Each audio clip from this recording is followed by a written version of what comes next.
Today, we're diving into one of the most controversial and, frankly, heartbreaking criminal cases in modern American history. It's a story about a horrific crime, a wave of fear, and a justice system that got pushed way past its breaking point. So let's set the scene. We're in a small town, West Memphis, Arkansas.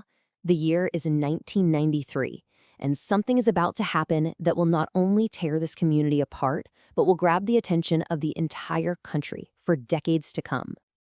At the heart of all this is an absolutely unthinkable crime, the discovery of 3 murdered children: Stevie Branch, Michael Moore, and Christopher Byers, all of them just 8 years old. Their deaths would set off a chain reaction that makes you question everything you think you know about justice in America. I mean, the details were just horrific. The boys' bodies were found in a muddy ditch, naked, bound. The sheer brutality of it shocked everyone. And you can imagine the pressure on the local police. This town didn't just want answers. They were demanding justice, and they wanted it now. Now, to really understand what happened next, you have to know what was going on in the culture at the time. The early 90s were the peak of what we now call the Satanic Panic. It was this wave of fear, this hysteria, that secret satanic cults were out there committing these horrible, ritualistic crimes all over the country.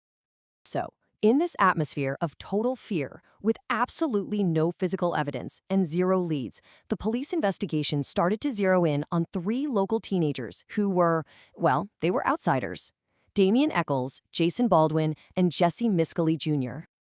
And you're probably asking, why them? Well, it had nothing to do with actual evidence. It was about who they were. They were kids who wore black, listened to bands like Metallica, read Stephen King novels. And in the eyes of this panicked community, that was enough. It was enough to label them devil worshippers, and from there, it was a short leap to calling them murderers. This quote right here, man, it just hits the nail on the head.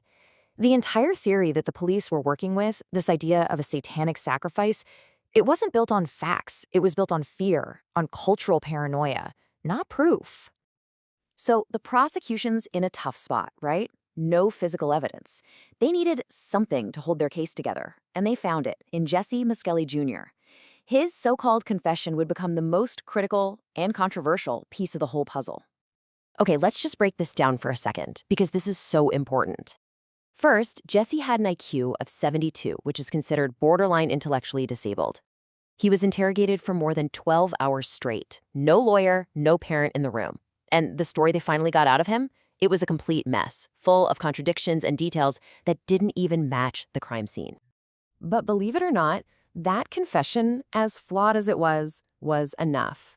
When the case went to trial in 1994, the prosecution just ran with it, painting this picture where teenage rebellion was somehow proof of satanic murder. I mean, just look at this. On one side, you have the prosecution's case, a coerced confession, some testimony from a so-called occult expert, and the music they listened to. And on the other side, the physical evidence. Crickets. Absolutely nothing. No DNA, no fingerprints, no weapon, 0 connection. And yet, despite that complete lack of evidence, the jury came back with a verdict that was just shocking. Damian Eccles, who they saw as the ringleader, was sentenced to death. Jason Baldwin and Jesse Miscali Jr. both got life in prison. For years, it looked like that was it. Case closed. But then, a documentary film crew from HBO showed up, and they would end up changing everything. This film, Paradise Lost, just blew the lid off the whole thing. It showed a global audience the massive, gaping holes in the prosecution's case, and the public outrage was immediate. You had celebrities like Johnny Depp and Eddie Vedder speaking out, helping raise money for a real legal defense team, a team that could finally afford things like advanced DNA testing. So, years after the convictions, technology finally caught up to the case. In 2007, new DNA tests were run on evidence from the crime scene, and the results, well, they were an absolute bombshell.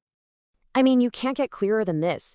None of the DNA found at the crime scene matched Damian, Jason, or Jesse. Not only that, but some of the DNA actually pointed to a completely different person, the stepfather of one of the murdered boys. This timeline just puts it all into perspective, doesn't it? From their conviction in '94, through the documentary, to that DNA evidence, their fight for justice took an agonizing 18 years before they finally walked out of prison in 2011. But here's where the story gets even more complicated. Their freedom didn't come from a judge finally declaring them innocent. Nope. Instead, the state offered them this very strange, very controversial legal deal to get them out. It's called an Alford plea, and it's a real mind-bender. Basically, it let the men walk free while still maintaining they were innocent, but they had to officially agree that the state had enough evidence to convict them. It was a trade, their freedom in exchange for the state not having to face a massive wrongful conviction lawsuit. 18 years. Just let that number sink in for a moment. 18 years of their lives, from their late teens to their mid-30s, just gone, stolen from them, for a crime they had nothing to do with. And here's maybe the cruelest twist of all. Because of that Alford plea, they are still legally convicted murderers. They're out of prison, sure, but they can never be officially declared innocent. And the case of who actually killed those 3 little boys? To this day, it remains officially unsolved. At the end of the day, their story is just this stark, powerful, cautionary tale. It shows exactly what can happen when a community's fear and prejudice completely overwhelm the search for actual, factual truth. And it leaves us all with a pretty haunting question to think about. In the desperate rush to find a monster to blame for an unspeakable crime, did the justice system end up creating monsters out of 3 innocent kids?